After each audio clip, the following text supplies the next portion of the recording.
கட்டி ஓடி போனான். இங்கோ இன்று இவன் தமிழ் என்பதே மறந்து போனான். முரசு கட்டி உன்னை கல்விக்கு செய்வதா, இல்லை உன்னிடம் மண் மூடி போன விட்டு விழித்தற்க சொல்வதா? தமிழுக்கான ஒரு குரல் கொஞ்சம் செவிமடுத்திடு.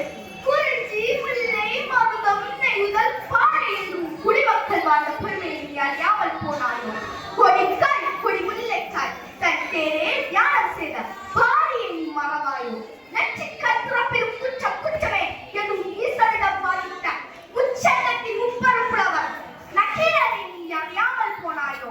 இரண்டடி 7 சீர்கள் உலக பொதுமறையா திருக்குறள் இயற்பியலும் இலக்கியமும் என்ற நீதும் எம் மையன் வள்ளுவ தந்த ஒப்பற்ற இலக்கியம். இலக்கியம் ஒருபுறம் இருக்க மறுபுறம் காப்பியம். சோழர் காலம் அது காப்பிய காலம். சிலப்பதிகாரம் மணிமேகலை சீர்வது சிந்தாமணி மலையாவதி குண்டல கேசி எனும் மைபெரும் காப்பியங்கள் தவன் விழித்து உலா வந்த வசந்த காலம். இப்படி ஆட்சிங்கங்கள் ஒரு முனையில் கட்சிக்க மறுமுனையில் என் தமிழ் மூதார் அவ்வை ஆத்திச்சூர் அரணரை காட்டி நெல்லிக்கனியை கொடையாய் வென்று சுட்ட பழத்திற்கும் சுடாத பழத்திற்கும் விடை தேடிய உன் பாட்டியை நீ அறிவாய தமிழா, மரமாய தமிழா? சிலம்பா குலை உண்டு சினத்தால் நனல் கொண்டு நீ விட்டால் உயிர் நீ விட்டா பாண்டிய நெடுஞ்செழியனின் வரலாறு உண்டு. மரபால் ஆயிரம் படைத்தும் புத்தகவிலே புதுமை படைத்தும் என்ற முன்னாசு கவிஞரை நீ அறியாமல் போனது கூத்தாயிருக்கிறது, கிளி கூத்தாயிருக்கிறது.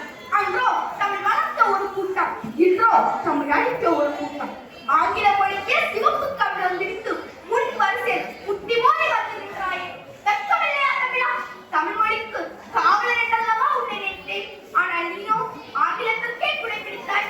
வெள்ளை நிமித்த எச்சினை பஞ்சாமிர்தம் என்பதா, இல்லை பாராட்டு தமிழ் மொழியை மண்மூடி புதைப்பதா? நான் கேட்கிறேன், வள்ளுவன் தான் ஆங்கிலம் படித்தானா, இல்லை வெள்ளைக்காரன் தான் உனக்கு அப்பனா? கண்ணிற்கும் குருடனானாய், செவிக்கும் செவிடனானாய், உண்மையை மறந்து போனாய். உண்மை உணர்த்தியே கேள். செம்மொழியின் இனிமை கண்டு வெள்ளைக்காரன் கூட தன் பேரை வீரமா முனிவர் என்று மாற்றிய வரலாறு உண்டு. அவன் கல்லறையிலே இங்கு ஒரு தமிழ் மாணவன் உறங்குகிறான் என்று பொறித்த நினைவு சின்னமும் உண்டு.